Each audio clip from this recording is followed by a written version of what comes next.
Hi കൂട്ടുകാരെ, എല്ലാവർക്കും കണ്ണൂർ മൗണ്ടിൻ്റെ പുതിയൊരു വീഡിയോയിലേക്ക് സ്വാഗതം.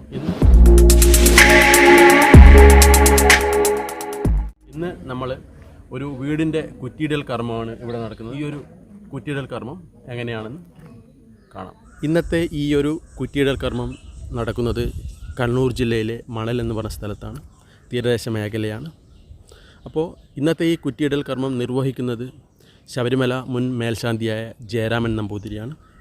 നമുക്ക് അശ്വിൻമാരാറിൻ്റെ സൈറ്റിനെ കുറിച്ച് പറയുകയാണെങ്കിൽ അവിടെ അശ്വിൻമാരാർ മരങ്ങളെയൊക്കെ നിലനിർത്തിക്കൊണ്ട് ലാൻഡ്സ്കേപ്പൊക്കെ നിലനിർത്തിക്കൊണ്ടാണ് ഭവനം നിർമ്മിക്കുന്നത്. നമുക്ക് അശ്വിൻമാരാറിനോട് തന്നെ ചോദിക്കാം ഇതിനെക്കുറിച്ച്. അശ്വിൻ, ഇന്നിവിടെ എത്ര സ്ക്വയർ ഫീറ്റിൻ്റെയാണ് കുറ്റിയിടൽ കർമ്മം നടക്കുന്നത്? ഇതൊരു 5500 സ്ക്വയർ ഫീറ്റ് എന്ന രീതിയിലാണ് ഈ ഒരു വീടിൻ്റെ ഒരു പ്ലിന്ത് ഏരിയ എന്ന രീതിയിൽ നമ്മൾ കണക്കിലെടുത്തിട്ടുള്ളത്. അപ്പോൾ സൈറ്റിനെ കുറിച്ച് നമ്മൾ ബേസിക്കായിട്ട് ഒരു ഐഡിയ പറഞ്ഞാൽ നമുക്ക് you can see the entry. അതാണ് സൈറ്റിലേക്കുള്ള എൻട്രി.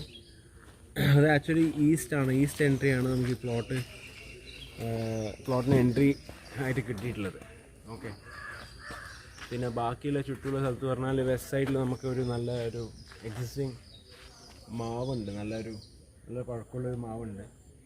അതിൻ്റെ നല്ല ഹ്യൂജ് ഫോളിയേഴ്സ് ആണ് ഉള്ളത്. നമ്മൾ അങ്ങനെ തന്നെ റീറ്റെയിൻ ചെയ്യുകയാണ്. അപ്പോൾ ഈ ഒരു ഏരിയയിലാണ് നമ്മളൊരു കന്നിമൂല സൗത്ത് വെസ്റ്റ് കോർണർ എന്ന് അറിയപ്പെടുന്ന സ്ഥലം വരുന്നത്. അപ്പോൾ സൗത്ത് വെസ്റ്റ് കോർണറിൽ നമുക്ക് നല്ലൊരു ഷെയ്ഡ് കിട്ടുന്നുണ്ട് because of this trees. And അവിടെ നമ്മൾ പ്ലാൻ ചെയ്തിരിക്കുന്നത് മാസ്റ്റർ ബെഡ്റൂമാണ്. അപ്പോൾ മാസ്റ്റർ ബെഡ്റൂം നല്ലൊരു ബാൽക്കണി കൊടുത്തിട്ടുണ്ട്. ആ ബാൽക്കണിയിൽ നിന്നൊക്കെ ആ ഒരു നമുക്ക് ഫോളിയേജ് ഓഫ് ട്രീസൊക്കെ നമുക്ക് എക്സ്പീരിയൻസ് ചെയ്യാൻ പറ്റും. പിന്നെ ഏറ്റവും വലിയ ഗുണം പറഞ്ഞാൽ എക്സിസ്റ്റിംഗ് ആയിട്ടൊരു കിണറുണ്ട് ഇവിടെ.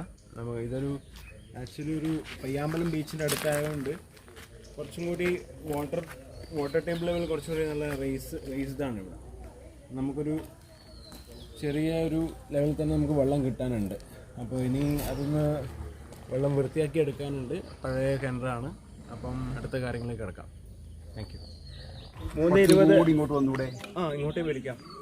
അതായത് ഒരു നിയമപ്രകാരം എത്ര വേണോ അത്രയും അങ്ങോട്ട് പോയാൽ എന്താ ഗുണം എന്ന് പറഞ്ഞു കഴിഞ്ഞാൽ ഇവിടെ നിന്ന് ഇങ്ങോട്ട് കയറും, ഈ മുഖം ഇങ്ങോട്ട് വരും.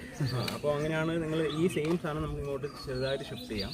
അപ്പോൾ അത് നമ്മൾ സെറ്റ് ബാക്സിനെ ബാധിക്കുന്നില്ല. ബിക്കോസ് നമ്മളിപ്പം 90 ഡിഗ്രി വെച്ച് നോക്കുമ്പോൾ അവിടെ 4.2 വരുന്നുണ്ട്. അപ്പോൾ വീടെടുക്കുമ്പോൾ നമ്മൾ ഒന്നുകിൽ പൂർണ്ണമായിട്ടും കിഴക്ക് മുഖം എടുക്കുക, അല്ലെങ്കിൽ തെക്ക് മുഖം എടുക്കുക, അല്ലെങ്കിൽ പടിഞ്ഞാറ് മുഖം എടുക്കുക, അല്ലെങ്കിൽ വടക്ക് മുഖം എടുക്കുക. അപ്പോൾ എന്നെപ്പോലെ ഒരാളെ കൊണ്ടുവരുന്ന എന്തിനാന്ന് പറഞ്ഞു കഴിഞ്ഞാൽ ശില്പത്തിന് എന്തെങ്കിലും നിയമം ഉണ്ടെങ്കിൽ അത് നിങ്ങൾക്ക് പാലിക്കണം എന്നുള്ളതുകൊണ്ടാണ്. അപ്പോൾ ആ നിയമത്തിൽ അതല്ല നിങ്ങൾ തോന്നുന്ന പോലെ എടുത്തോ എന്ന് പറയുന്നതിൽ യുക്തിയില്ല. പക്ഷെ നമ്മളുടെ ശാസ്ത്രവിധി അനുസരിച്ച് ഞങ്ങൾ പറയണത് നിങ്ങൾക്ക് ഇപ്പോൾ അളവ് തെറ്റിയെന്ന് വിചാരിക്കാം, നമുക്ക് പരിഹാരമുണ്ട്. കുറച്ച് കൂട്ടിയെടുക്കാം, കുറച്ചെടുക്കാം. നേരെ മറിച്ച് ഈ കിഴക്കോട്ടിരിക്കേണ്ട വീട് തെക്കോട്ടേക്ക് തിരിഞ്ഞിരിക്കുന്നുണ്ടെങ്കിൽ അത് നമുക്ക് വീട് ഒരിക്കൽ പിടിച്ച് തിരിക്കൽ നടക്കില്ല. ഇതെടുത്തു കഴിഞ്ഞാൽ ആ ദോഷം ഇപ്പോൾ നമ്മൾ ഇവിടെ വന്ന് ഒരാൾ നോക്കി ആ ദോഷം ഉണ്ടെന്ന് പറഞ്ഞാൽ അവർക്കൊരു പരിഹാരമൊന്നുമില്ല. പിന്നെ അങ്ങനെ എടുക്കാൻ വിധിയുണ്ട്. അങ്ങനെ എടുക്കുന്നുണ്ടെങ്കിൽ ഒരു രാജമാർഗം പോകുന്നുണ്ടെങ്കിൽ അപ്പോൾ ഇതിലേ കൂടെ നിങ്ങൾ ഇതേപോലെ ഈ കോണിച്ച് ഇതേപോലെ തന്നെ ഒരു ഹൈവേ ഇങ്ങനെ പോകുന്നുണ്ട്. ഒരിക്കലും പറ്റൂല എന്നുള്ളൊരു പുഴയോ തോടോ നദിയോ എന്തെങ്കിലും ഉണ്ടെങ്കിൽ പറ്റാത്തതാവണം, എടുക്കാം. ഇതൊന്നുമില്ല. അപ്പോൾ പിന്നെ ഇവിടെ എടുക്കുന്നത് കിഴക്ക് തിരിച്ച് വേണമെന്നുള്ളത് എൻ്റെ ഒരു അഭിപ്രായം മാത്രമാണ്. അപ്പോൾ നമ്മളെ കൂടെ സുനിൽകുമാർ, തോട്ടടയിലെ സുനിൽകുമാറാണ്. അപ്പോൾ ഈ ഒരു പ്രോജക്റ്റിൻ്റെ കോൺട്രാക്ടറാണ്. അപ്പോൾ അദ്ദേഹത്തിന് സുനിലേട്ടാ, ഇന്നിപ്പോൾ ഇവിടെ കുറ്റിയിടയിൽ കർമ്മം നടക്കുകയാണ്. അപ്പോൾ എങ്ങനെയാണ് ഈ ഒരു വീടിൻ്റെ? വലിയൊരു വീട് തന്നെയാണെന്നാണ് പറഞ്ഞത്. സുനിലേട്ടൻ്റെ ഇതുവരെയുള്ള ഒരു പരിചയം, അതായത് ഈ ഒരു ബിൽഡിങ് ചെയ്യാനുള്ള ഒരു പരിചയം ഒന്ന് പ്രേക്ഷകർക്ക് വേണ്ടി ഒന്ന് പറയാമോ? പരിചയം 35 വർഷമായി ഈ ഫീൽഡുമായിട്ട്. ഞാൻ സിവിൽ പഠിച്ചത് വന്നു. ഇതുവരെ എത്ര പ്രൊജക്റ്റുകൾ സുനിലേട്ടൻ ചെയ്ത്? നാട്ടിൽ 500 വീടുകൾ ചെയ്തില്ല. അപ്പോൾ ഏറ്റവും ടോപ്പായിട്ട് ചെയ്തത്? ഞാൻ മഹാരാഷ്ട്രയിൽ 10 വർഷത്തോളം ഉണ്ടായിരുന്നു, 40. അവിടെ ഹൈറൈസ് ബിൽഡിങ് ഒരു 15 നിലയിലുള്ള ബിൽഡിങ് വരെ ചെയ്തിട്ടുണ്ട്. ഇപ്പോൾ പ്രേക്ഷകരെ സുനിലേട്ടൻ്റെ കോൺടാക്ട് നമ്പറും കൂടെ നമ്മൾ ഈ ഒരു വീഡിയോയുടെ അടിയിൽ കൊടുക്കുന്നതായിരിക്കും. നിങ്ങൾക്ക് ആവശ്യമുള്ളവർക്ക് സുനിലേട്ടനെ കോൺടാക്ട്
പ്രേക്ഷകർ, എൻ്റെ കൂടെ ഇരിക്കുന്നത് ശബരിമല മേൽശാന്തിയായ ജയരാമൻ നമ്പൂതിരിയാണ്.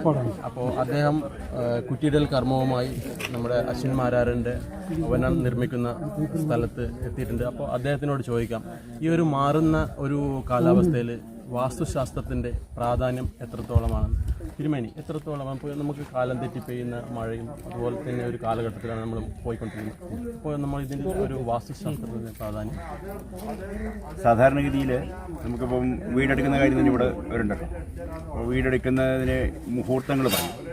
അത് ഇന്നിന്ന സമയങ്ങളിൽ എടുക്കാൻ പാടില്ല, ഇന്നിന്ന സമയങ്ങളിൽ മാസങ്ങളിൽ എടുക്കാം എന്നൊക്കെ നിയമം പറയും.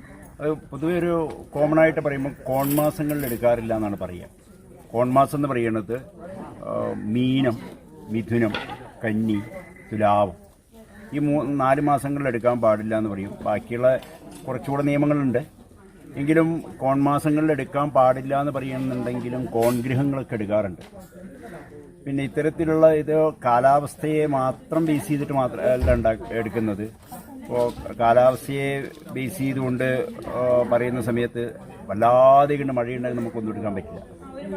പിന്നെ ഏതൊരു കാലഘട്ടത്തിലും നമ്മളിപ്പോൾ പ്രകൃതിയെ അമിതമായി ചൂഷണം ചെയ്യുന്നത് കൊണ്ടാണ് ഈ കാലാവസ്ഥയ്ക്ക് അധികം വ്യതിയാനം വരുന്നത്. പിന്നെ ചില ഭൂമിയുടെ തന്നെ ഭ്രമണവുമായി ബന്ധപ്പെട്ടിട്ട് ചില സമയങ്ങളിൽ ഈ ന്യൂനമർദ്ദം എന്നൊക്കെ പറയുന്നത് രീതിയിലുള്ള പ്രതിഭാസങ്ങൾ ഉണ്ടാകുമ്പോൾ മഴ പെയ്യും. അപ്പം അത്തരത്തിലൊക്കെ വരുന്ന സമയത്ത് നമ്മൾ വേദത്തിൽ അല്ലെങ്കിൽ ഉപനിഷത്തിൽ പുരാണങ്ങളിലൊക്കെ പറയുന്നത് കാലാവലോകനം കാര്യസാധ്യം നാം കാലസ്വരൂപനല്ലോ പരമീശ്വരൻ. ഈശ്വരൻ എന്ന് പറയുന്ന ഒരു കൺസെപ്റ്റ് തന്നെ ഈ കാലം തന്നെ ഈശ്വരനാണ്. അപ്പോൾ കാലം നമുക്ക് അനുകൂലമാണ് എന്ന് കാണുമ്പോൾ ചിലപ്പോൾ ഈ നിയമങ്ങളിലൊക്കെ അല്പാൽപ്പം വ്യത്യാസങ്ങൾ വരുത്തേണ്ടി വരും. നമുക്ക് അനുകൂലമായിട്ടുള്ള സാഹചര്യങ്ങൾ ഉണ്ടാകുമ്പോൾ കർമ്മം ചെയ്യേണ്ടി വരും. ഈ മുഹൂർത്തം എന്ന് പറയുന്ന കൺസെപ്റ്റ് നമുക്ക് നമ്മളുടെ പൂർവികന്മാർ പറഞ്ഞു തന്ന ഒരു കാലഗണന മാത്രമാണ്. നമ്മളുടെ അനുഭവത്തിലുള്ള കാലം കൂടെ നോക്കണം. ഇപ്പം വേനൽക്കാലത്ത് മേടമാസത്തിൽ കുറ്റിയടിക്കുക എന്ന് പറഞ്ഞാലും അതിപെയ്യുന്ന മഴയും കോരിച്ചെയ്യുന്ന ഇതാണ്, പുറത്തിറങ്ങാൻ പറ്റില്ല, അല്ലെങ്കിൽ ഫ്ലഡാണ്, അങ്ങനെയൊക്കെ വന്നു കഴിഞ്ഞാൽ എന്ത് ചെയ്യും? 2018 ശേഷം നമ്മളെ കാലാവസ്ഥയാകെ മാറിക്കിടക്കും, കുറേ മാറുന്നുണ്ട്. അതിനിപ്പം കുറേയൊക്കെ മനുഷ്യൻ്റെ സ്വാർത്ഥതയാണ്. കാരണം ഭഗവാൻ ഗീതയിൽ പറയുന്നൊരു വാക്കുണ്ട്, അന്നാൽഭവന്തി ഭൂതാനി പർജന്യാതന്ന സംഭവ യജ്ഞാൽഭവതി പർജന്യ യജ്ഞ കർമ്മസമുത്ഭവ കർമ്മ ബ്രഹ്മോത്ഭവം വിദ്ധി എന്നൊക്കെ പറഞ്ഞിട്ട് ഒരു പ്രോസസ്സ് പറയുകയാണ്. ആ പ്രോസസ്സ് പറയുന്നത് നമ്മൾ കർമ്മം ചെയ്യുമ്പോൾ, യജ്ഞത്തിലധിഷ്ഠിതമായി കർമ്മം ചെയ്യുമ്പോൾ, യജ്ഞം എന്നതുകൊണ്ട് ഉദ്ദേശിക്കുന്നത് ഇപ്പം യാഗം, വലിയ അങ്ങനെയല്ല യജ്ഞം എന്ന് പറഞ്ഞാൽ. യജ്ഞം എന്ന് പറഞ്ഞാൽ സ്വാർത്ഥതയില്ലാതെ കർമ്മം ചെയ്യുക. അപ്പോൾ സ്വാർത്ഥതയില്ലാതെ കർമ്മം ചെയ്തു കഴിഞ്ഞാൽ ഇവിടെ മരങ്ങളുണ്ടാവും, പ്രകൃതിക്ക് ക്ഷോഭം വരില്ല, കുളങ്ങളും ജലാശയങ്ങൾ വറ്റിപ്പോവില്ല, അതൊക്കെ സംരക്ഷിക്കുക, കാവുകൾ സംരക്ഷിക്കുക, കാട് സംരക്ഷിക്കുക. അങ്ങനെയൊക്കെ ചെയ്യുമ്പോൾ ആ യജ്ഞം തന്നെ പ്രകൃതിയുടെ ഒരു സ്വഭാവമുണ്ട്, ജലം ബാഷ്പീകരിച്ച് മേഘങ്ങളായി മാറും. ആ മേഘങ്ങളിലൂടെ മഴ പെയ്യും. ആ മഴ പെയ്യുമ്പോൾ ഭക്ഷണപദാർത്ഥങ്ങളുണ്ടാവും, ധാന്യങ്ങളുണ്ടാവും. ആ ധാന്യങ്ങൾ കഴിച്ച് ജീവജാലങ്ങളുണ്ടാവും. ജീവജാലങ്ങൾ യജ്ഞത്തിലധിഷ്ഠിതമായിട്ട് കർമ്മം ചെയ്താൽ വീണ്ടും ഇതിൻ്റെ സന്തുലനാവസ്ഥ നിലനിൽക്കും. അങ്ങനെ സന്തുലനാവസ്ഥ നിലനിർത്താൻ പാകത്തിനല്ല കർമ്മം ചെയ്യുന്നത് എങ്കിൽ, ഇത്തരത്തിൽ നമ്മൾ യജ്ഞത്തിലധിഷ്ഠിതമായി കർമ്മം ചെയ്യുന്നില്ല എങ്കിൽ അത് നമുക്ക് തന്നെ ദോഷം വരും. അപ്പോൾ അതൊക്കെയാണ് ഇപ്പം നമ്മൾ ഈ 18-ന് ശേഷം എന്നൊക്കെ പറയുന്നത് കാണുന്നത്. കാരണം പർവ്വതങ്ങൾ മുഴുവൻ ഇടിച്ചു കളയുന്നു, മരങ്ങളൊക്കെ തന്നെ കാട് വിടമക്കളെ, മരം വിടമക്കളെ എന്ന് ചോദിക്കുന്ന രീതിയിലുള്ള നമുക്ക് തന്നെ നമ്മളുടെ നിലനിൽപ്പിന് ഭീഷണിയായിക്കൊണ്ട് വല്ലാതെ കണ്ട് ചൂഷണം ചെയ്യുമ്പോൾ അത് കാലം മാറുന്നുണ്ട്. നമ്മൾ സ്വയം അനുഭവിക്കുക എന്നുള്ളത് മാത്രമേ ഇതിന് പറയാനുള്ളൂ.